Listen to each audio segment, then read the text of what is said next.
G'day everyone, welcome back to the channel. Sorry if I sound a little bit crook. It's because I am, and that's why there wasn't a video yesterday, although I had interviews to go to, so, you know, priorities. Today we're back in War Thunder, and I know, not really excited for another War Thunder video, but hey, you know what, we're doing some squad action here. We're on Tunisia, I think it's Tunisia. I don't know, it's one of the sandy maps. Yeah, I think this is Tunisia.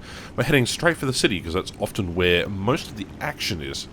And the T50 is a very mobile vehicle. We're doing a battle rating 2.7 here, so I've got a, I think it's a 2.7 or 2.3 lineup ready to go across the river here.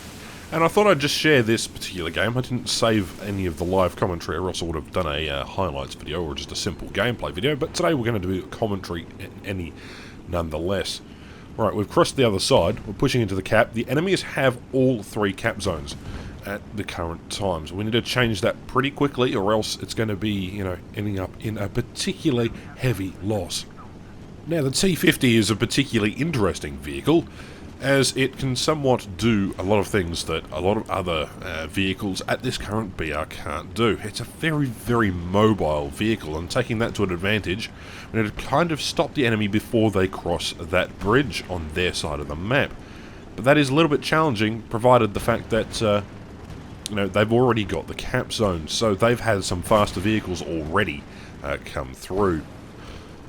Peeking around the corner reveals a Sherman that is on fire, so I'm going to put one into his turret. I don't know where that went, that was a ghost shell. Second shot fires straight through the turret. It's all beautiful, and Subspacer there gets the kill assist.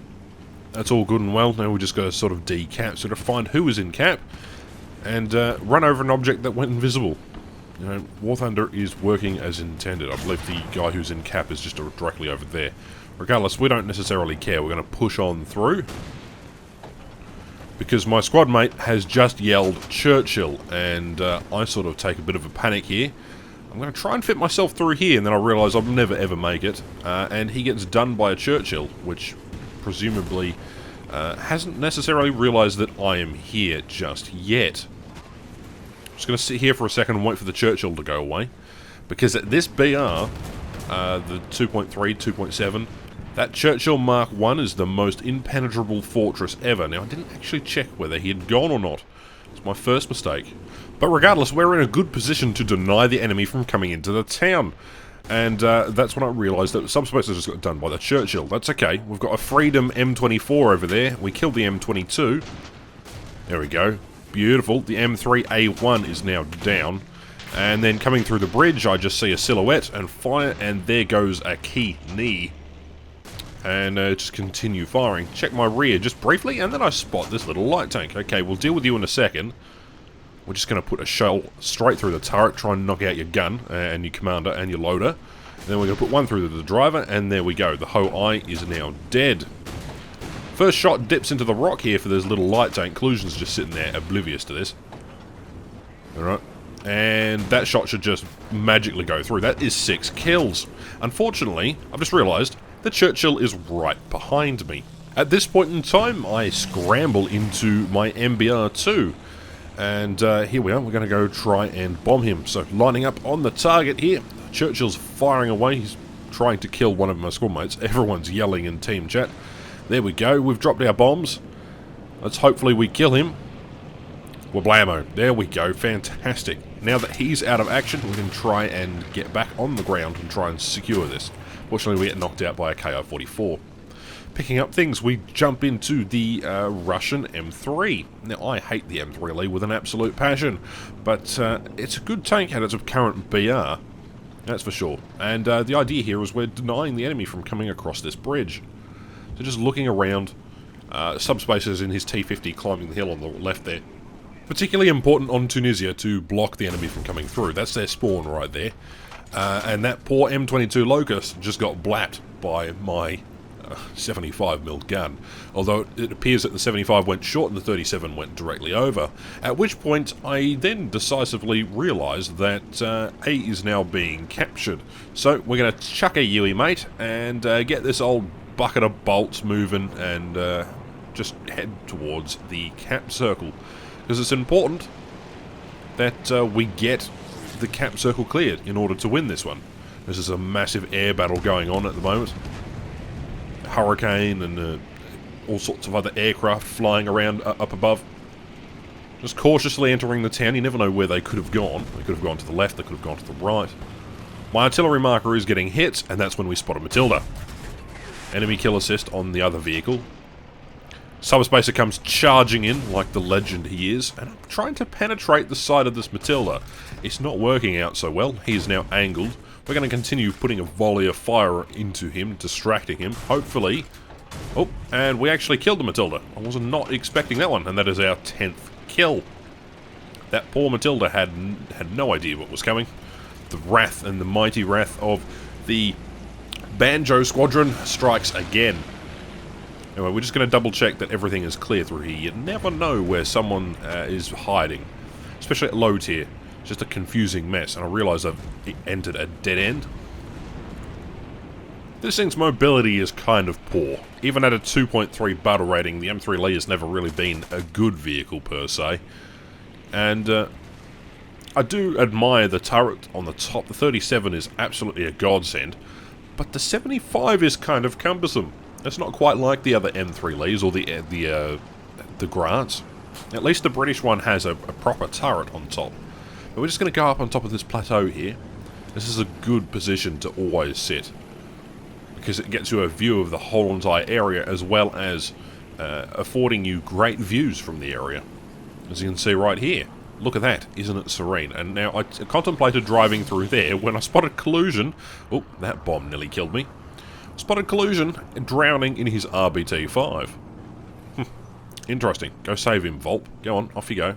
We're just sort of scanning the horizon here because there could be enemy vehicles. That's when I spot a Valentine peeking in at me, and the aircraft spots me. I'm going to put a couple of shots towards him.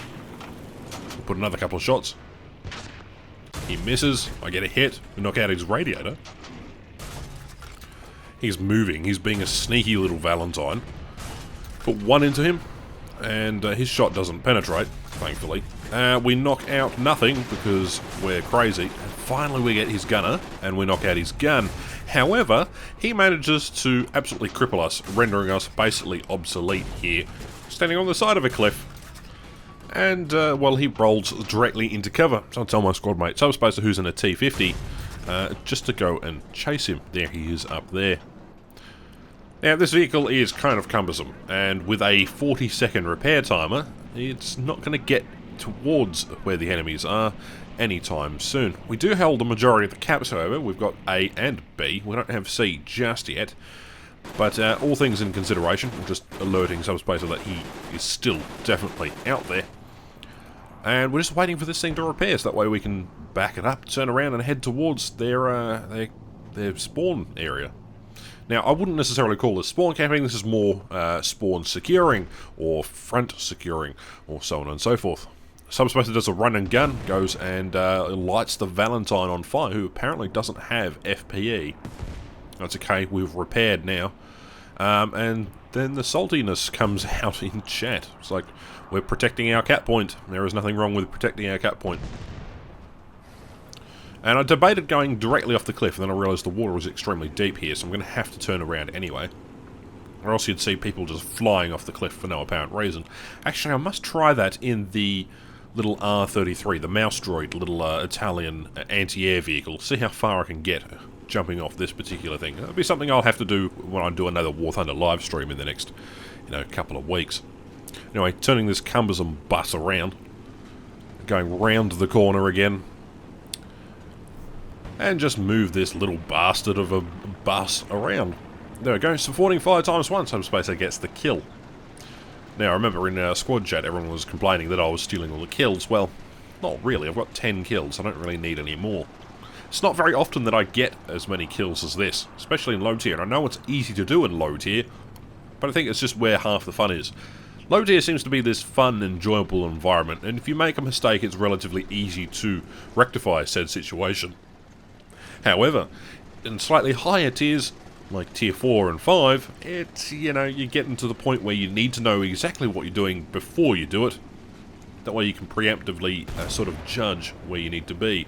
At low tier you can just sort of, oh, he's over there, and then, oh, hang on, he's over here. I'm going to do a bit of rock climbing with the M3 I don't think this is the most mobile vehicle, but we don't necessarily want to go directly into their spawn. However, we are doing it anyway, because we can. I've got some other War Thunder videos planned. I've got another top 10, got another couple of things. I want to do a little video where I shout out a bunch of other War Thunder creators that necessarily, you know, not doing so well in the view counts or, you know, subscribers. So, you know, I should probably give back to the community in that regard, even though it might only turn them, you know, 20, 30 subscribers at max. Regardless, that'll probably be a video. I've got another Roll the Dice series, or RNG, whatever you want to call it. What else have I got? It says the War Thunder content there is, you know, enough to go around, but I am trying to branch out from War Thunder just a little bit. I am enjoying playing other games, and it's definitely fascinating watching your reaction to, you know, for say, video games like Bomber Crew, as we get hit in the engine, which is unfortunate that I couldn't turn all the way around. So we try and put, he's still got spawn protection on. It's unfortunate that I didn't think about that particular position before. I was hoping that they'd roll around the other side. That's okay. Daimler Armoured Car knocks us out. That's basically the end of the match here.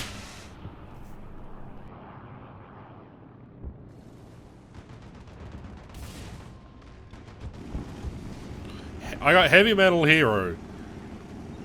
Impressive result nonetheless. We've got 10 kills and a bunch of other fancy things. You can see that rolling up on screen right now. But thank you very much for watching, everybody. I hope you've enjoyed today's video. It's been a little bit of fun. A little bit of nostalgia coming back to low tier again. Let me know if you want me to cover some more trivial topics or talk about War Thunder's issues down in the comments down below. Anyway, thank you very much for watching. My name is Ash, and I'll catch you in the next one. Cheerio!